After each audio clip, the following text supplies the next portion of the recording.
பரம்பொருள் ஜோதி பரம்பொருள் ஜோதி பரம்பொருள் ஜோதி பரம்பொருள் ஜோதி.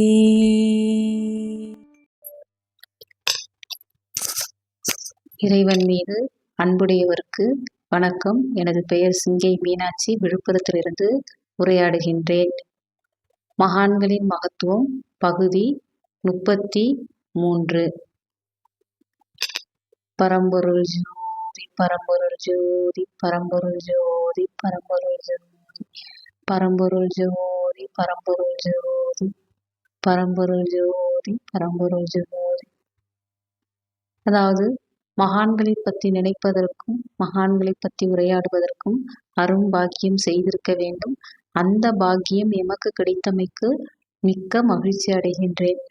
அதாவது சூரிய தியானம் பற்றி 2 பதிவுகளில் கூறியிருந்தேன்.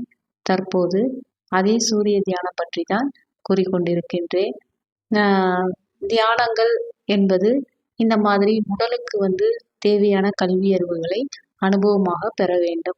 அதே போல் உடையை ஏன் உடலை சுத்தி மூட வேண்டும், அது தெரிஞ்சிருக்க வேண்டும். தலையை ஏன் மூட வேண்டும், அதே போல் ஏன் ஆண்களானால்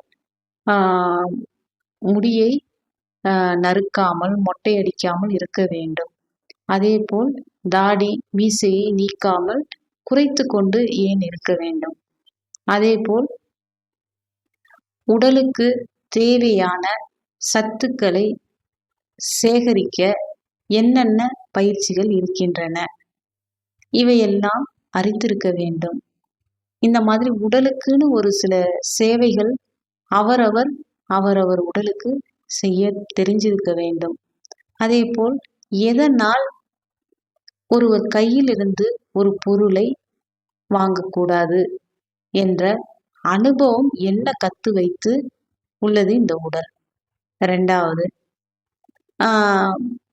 அதே போல் ஒருவர் கையில் பொருளை ஏன் கொடுக்கக்கூடாது என்கிற தெளிவு வேண்டும். எந்த தெளிவுமே இல்லாமல் பிறரை பார்த்து காப்பி அடிப்பதெல்லாம் தவறான வழிகாட்டுதல்களாகும், தவறானது ஆகும். எதனால் அன்னதானம் போட வேண்டும், ஏன் அன்னதானம் சிலர் மட்டும் போட வேண்டும், சிலர் மட்டும் போட தேவையில்லை. அதே போல் அனைவரும் வெள்ளை ஆடையை அணியலாமா அல்லது ஒரு சிலர் மட்டும் அணிந்து கொள்ளலாமா என்கிற நிறைய விளக்கங்கள் இருக்கின்றன. இதெல்லாம் அனுபவ ரீதியாக இருந்தால் ஒழிய பிறரை பார்த்தெல்லாம் கடைபிடிப்பது மிக தவறான பாதையாகும். ஆகவே குடும்பத்தில் உள்ளவர்கள் குடும்பத்திலிருந்து கல்விகளை முழுமையாக கற்றறியாத வரை அடையாளங்களை போட்டுக்கொள்வதெல்லாம் தவறான பாதையாகும். காரணம், ஜாதி மதம் இனம் மொழி இவைகளெல்லாம் கடந்து மக்களுடைய உணர்வுகளை புரிந்து கொண்டு எல்லா மக்களையும் அன்பு செய்து கொடுக்கல் வாங்கல் பணி செய்து எல்லாருடைய அன்பையும் பெற்று எல்லா தவறையும் மன்னித்து ஒருவர் செயலை ஒருவர் திருத்தி வாழ வேண்டும்.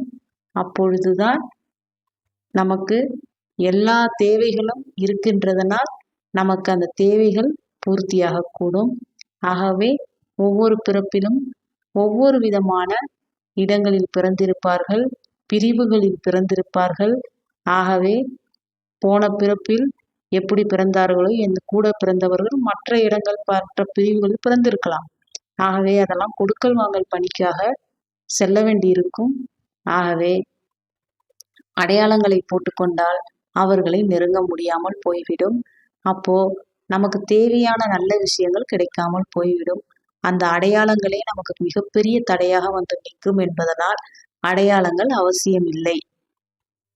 அதாவது செயல் வழி ஒழுக்கங்கள் தான் அடையாளமே ஒழிய ஒரு நல்ல செயலை செய்திருந்தால் அவர்கள் நல்லவர் என்று நம்ம கூறுகிறோம். அதே போல் உடலுக்கு தேவையான நற்பணிகளை அவர்கள் செய்திருந்தால் அதுதான் அடையாளம். உடை போட்டுக் கொள்வதாலோ பல ஆஹ், மாலைகள், இன்னும் பல மொட்டை அடிப்பதோ இல்லை மீச தாடியை எடுத்துட்டு ஆம், சுத்தமாக வந்து எந்த ஒரு மற்றவங்களை நம்பி நம்ம உடம்பத்தோட விடுறது, இந்த மாதிரி செயல்கள்லாம் செய்யறதுனால நம்ம முழுமையாக வெற்றி கொண்டதாக அர்த்தம் அல்ல என்பதை அன்போடு தெரிவித்துக் கொள்கின்றேன்.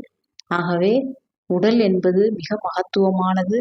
அவரவர் உடலை அவரவர்தான் பாதுகாக்க வேண்டும். அதற்கு அனுபவ கல்வி அவசியம் என்பதை தெரிவித்துக் கொள்கின்றேன். நன்றி, வணக்கம்.